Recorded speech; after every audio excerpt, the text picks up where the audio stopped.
Hi friends, after a long time ఒక long వీడియోతో మేము ముందుకు వచ్చానండి. సో మేము కోయంబత్తూర్ ఈషాకి వెళ్ళామన్నమాట. సో దానికి సంబంధించిన డీటెయిల్స్ అన్ని ఈ వీడియోలో మీకు షేర్ చేస్తానండి. సో మేము ఎన్ని డేస్ వెళ్ళాము, ఎలా వెళ్ళాము, ఎంత బడ్జెట్ అయింది, ఎక్కడ స్టే చేసాము, ఈషాలో చూడాల్సిన ప్లేసెస్ ఏమేమి ఉన్నాయి అని చెప్పి ప్రతిదీ మేము ఈ వీడియోలో చూపిస్తాను అనమాట. సో ఈ వీడియోని ఎక్కడ స్కిప్ చేయకుండా మొత్తం చూడండి.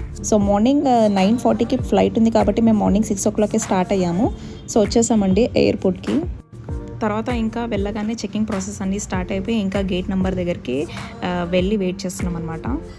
సో మేము ఇంటి నుండి ఎయిర్పోర్ట్కి వెళ్ళడానికి మేము క్యాబ్ బుక్ చేసుకున్నామండి. సో క్యాబ్ కాస్ట్ వచ్చేసి ఆల్మోస్ట్ ఆల్ 450 అలా పడింది. అండ్ ఫ్లైట్ కాస్ట్ వచ్చేసి మాకు 4787 పర్ పర్సన్ పడింది.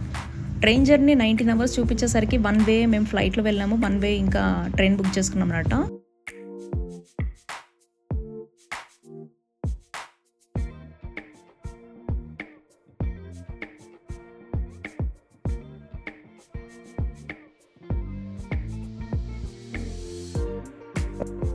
సో ఫ్లైట్ జర్నీ వచ్చేసి ఓన్లీ 1 hour అనమాట. సో 1 hourలో మనకి కోయంబత్తూర్లో దించేసింది. ఫ్లైట్ జర్నీ వచ్చేసి బాగా తిప్పేసింది అనమాట.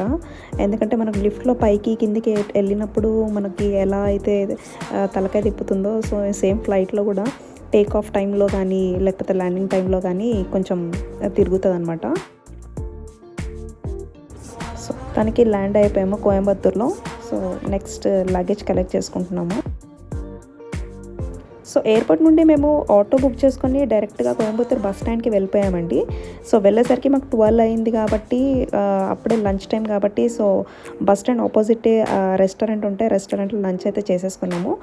సో ఆ తర్వాత బస్ స్టాండ్కి వెళ్ళి 14D బస్ ఎక్కేసామండి. సో అది డైరెక్ట్ ఈషాలో దింపేస్తుంది అనమాట. సో దీని జర్నీ వచ్చేసి మనకి 2 hours పడుతుంది bus stand to Isha.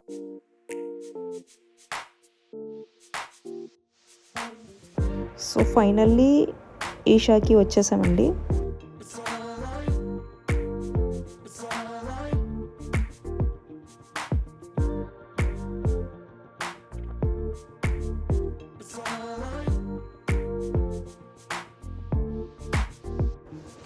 Isha లోపలనే మనకి బస్ స్టాండ్ ఉందన్నమాట.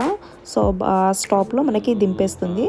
సో ఈషాలో మొత్తం ఎక్కడికి వెళ్ళినా కానీ ఈషా ఈషా అనే చాంటింగ్ అయితే వినిపిస్తూ ఉంటుందన్నమాట. సో ఇక్కడ చూడండి, మెయిన్ అట్రాక్షన్స్ ఆఫ్ ఈషా ఏమేమి విజిట్ చేయాలి ఈషాలో అని చెప్పి ఇక్కడ బోర్డు మీద పెట్టారు. అండ్ బస్ టైమింగ్స్ ఏ టైంకి అవైలబుల్గా ఉంటుందని ఇక్కడ పెట్టారనమాట. ఇక్కడ ఇన్ఫర్మేషన్ సెంటర్లో బ్యాగ్స్ స్కానింగ్ ఉంటుందండి. సో అక్కడ మనం బ్యాగ్స్ అనేది స్కాన్ చేసుకొని తర్వాత ధ్యానలింగం గేట్ నుంచి లోపలికి వెళ్ళిపోవాలి. లోపల కాటేజెస్ ఉంటాయి అన్నమాట. సో మనము రూమ్స్ ఎలా బుక్ చేసుకోవాలో చూస్తున్నామనండి. సో గూగుల్లో వెళ్ళేసి ఈషా కాటేజెస్ అని కొట్టండి. ఇక్కడ ఫస్ట్ లింక్ క్లిక్ చేయండి, cottages.isha.in అని వస్తుంది. సో మీరు ఇక్కడ check in date and check in time అనేది ఇక్కడ సెలెక్ట్ చేసుకోవచ్చు. సో చెక్ ఇన్ డేట్ వచ్చేసి April 4th అని పెట్టాను. April 6th checkout date, check availability అని కొడితే మనకి ఇక్కడ ఆ డేట్స్లో అవైలబుల్గా ఉన్న కాటేజెస్ అన్ని మనకి ఇక్కడ చూపిస్తుంది అనమాట. సో శివపాదం 4, శివపాదం 3 అండ్ బ్రహ్మపుత్ర అనేవి కొంచెం దూరంగా ఉండే ప్లేసెస్ అనమాట. చూడండి, 30 minutes వాక్ ఫ్రమ్ ధ్యానలింగ అని ఉంది. అండ్ కింద ఉన్న కాటేజెస్ అన్నీ ఇంకా మెయిన్ అట్రాక్షన్స్కి దగ్గరలో ఉండేవన్నమాట. 5 minutes వాక్ ఫ్రమ్ ధ్యానలింగ అని ఉంది. సో ఫస్ట్ కాటేజెస్ అన్నీ ఇక్కడ కింద ఉన్న కాటేజెస్ అన్నీ ఫిల్అప్ అయిపోతాయండి దానికి దగ్గరలో ఉన్నవన్నీ. అండ్ ఈ కాటేజెస్ కూడా చాలా చాలా బ్యూటిఫుల్గా ఉంటుంది, చాలా గ్రీనరీతోని చాలా లగ్జరీగా ఉంటుంది అనమాట కింద ఉన్న కాటేజెస్ అన్నీ. అండ్ లాస్ట్ ఏది అవైలబుల్గా లేకపోతే చాలామంది ఇంకా బ్రహ్మపుత్ర కాటేజ్ కానీ శివపాదం కాటేజెస్ కానీ అవి సెలెక్ట్ చేసుకుంటారు. సో మోస్ట్లీ చాలామంది అవాయిడ్ చేస్తారు. కాకపోతే నేను చెప్పేది ఏంటంటే, నేను ఆల్రెడీ శివపాదంలో స్టే చేశాను కాబట్టి అక్కడ చుట్టూ దూరంగా ఉన్నా కానీ చుట్టూ ఉన్న ఎన్వైర్న్మెంట్ అంతా చాలా బ్యూటిఫుల్గా ఉంటుంది. ఓపెన్ స్పేస్ ఉంటుంది కాబట్టి మనకు సైక్లింగ్ చేయడానికి కొంచెం పీస్ఫుల్గా టైం స్పెండ్ చేయడానికి అయితే చాలా బాగుంటుంది శివపాదం 4, 3 కాటేజెస్ అన్నీ.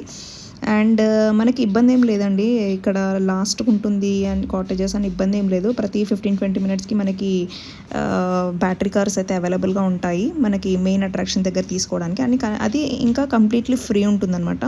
మీరు వెయిట్ చేసే ఇబ్బంది ఏం పెట్టుకోకుండా అక్కడ సైకిల్స్ కూడా మీకు ఫ్రీగా బయట పార్క్ చేసి ఉంటాయి. అవి కూడా సో సైకిల్స్ యూస్ చేసి కూడా మనం వెళ్ళిపోవచ్చు. సో ఇలా ఈ వెబ్సైట్ ద్వారా మనకు కావాల్సిన మన బడ్జెట్లో ఉన్న కాటేజెస్ బుక్ చేసుకోవచ్చు అనమాట. సో మేము ఆల్రెడీ కాటేజెస్ బుక్ చేసుకున్నాం కాబట్టి అక్కడ బ్యాగ్ స్కానింగ్ చేసుకొని ఇంకా దీని లోపలికి వెళ్ళిపోయామన్నమాట. అక్కడ వాళ్ళు మన రూమ్ డీటెయిల్స్ అన్నీ చెక్ చేసుకొని లోపలికి పంపిస్తారు. సో ఇది ఎంట్రన్స్ అనమాట. ఎంట్రన్స్ చూడండి చాలా బాగుంది. ఇక్కడ ఎంట్రన్స్ దగ్గర ఇలా డైలీ షెడ్యూల్ ఏమేమి చేస్తారని చెప్పి బోర్డ్స్ ఇలా పెట్టారనమాట. సో ఇక్కడ వెళ్ళగానే వే టు కాటేజెస్ అని ఒక బోర్డ్ అయితే కనిపిస్తుంది. సో అలా నడుచుకుంటూ వెళ్తే మనకి వెల్కమ్ పాయింట్ అని కనిపిస్తుంది అనమాట. వెల్కమ్ పాయింట్ దగ్గర మన కాటేజ్ డీటెయిల్స్, బుక్ చేసుకున్న డీటెయిల్స్ అన్నీ వాళ్ళు వెరిఫై చేసుకొని మన చేతికైతే ఇలా బ్యాండ్ పెడతారనమాట. ఈ బ్యాండ్ మనం అక్కడ ఉన్న రోజులు అలాగే ఉంచుకోవాలి. దాని మీద చెక్అవుట్ డేట్ రాసి ఉంటుంది. చాలా అలసిపోయినాం ఫ్రెండ్స్.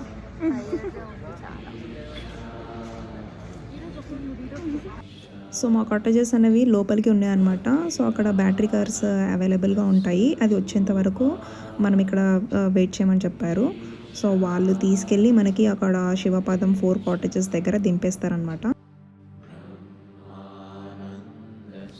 సో శివపాదం 4 కాటేజెస్ వెళ్ళే దారంతే చాలా బాగుందండి, ఓపెన్ స్పేస్.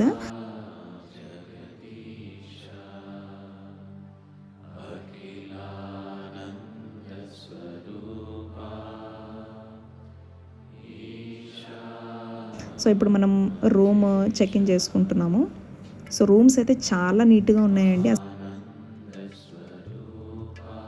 అండ్ మనకి తాగడానికి కాపర్ గ్లాసెస్ కూడా ఇచ్చారనమాట. సో మేము చెకింగ్ చేసే టైం వచ్చేసరికి 3 to 4 అయ్యిందండి. సో కాస్త రెస్ట్ తీసుకొని ఫ్రెష్ అప్ అయ్యి ఇంకా 6 o'clock కల్లా 6:30 కల్లా మేము రూమ్ నుంచి బయటకు వచ్చాము లేజర్ షో చూడడానికి. సో సన్సెట్ వ్యూ అయితే చాలా బాగుండే అండి. ప్రతి కాటేజెస్ బయట ఇలా సైకిల్స్ పెడతారనమాట. సో మనం అది ఫ్రీ అనమాట.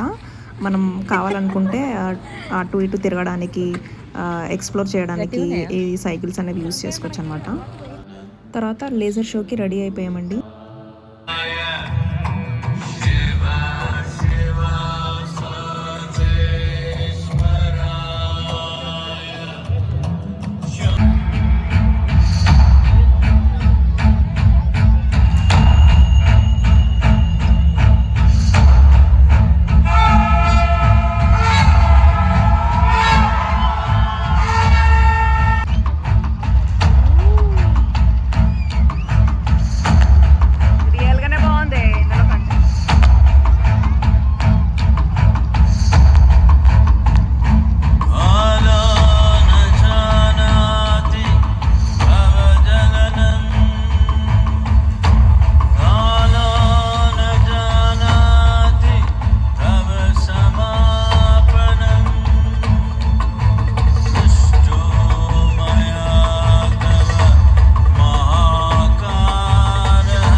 Years ago, a being appeared in the upper regions of Himalayas. No one knew who he was, where he came from. The origins of this spectacular being were unknown.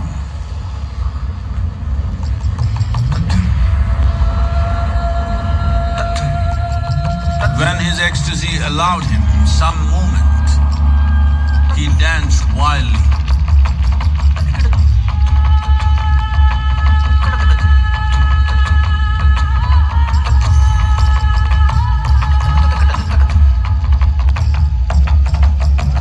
When intensity peaked, he became utterly still.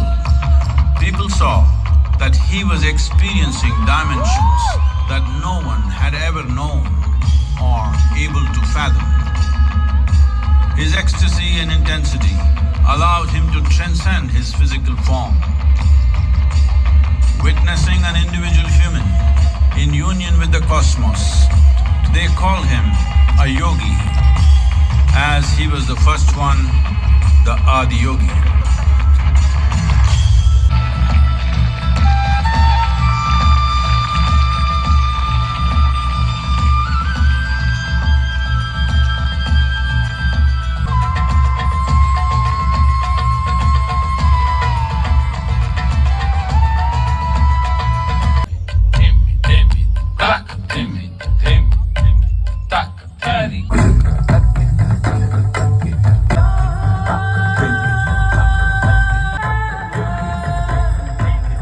Adi Yogi absorbed her and made her a part of himself, and hence he is the Ardhanari, the ideal man, where one half of him is woman.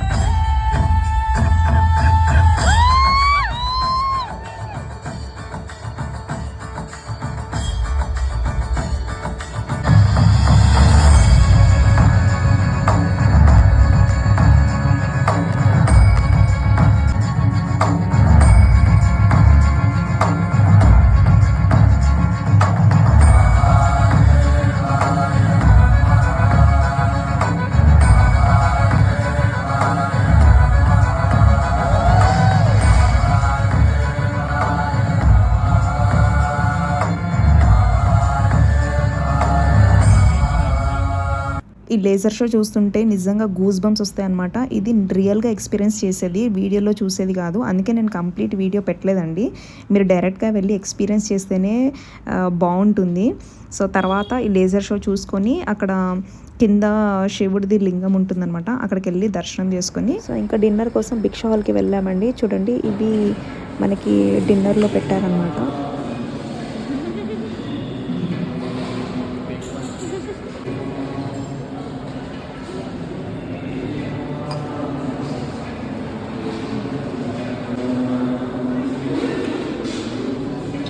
Dinner చేసేసి ఇంకా రూమ్కి వెళ్ళిపోయామండి. So next day ఏం చేసామో, ఎక్కడెక్కడ తిరిగామని next వీడియోలో చూపిస్తాను. అంతవరకు టాటా.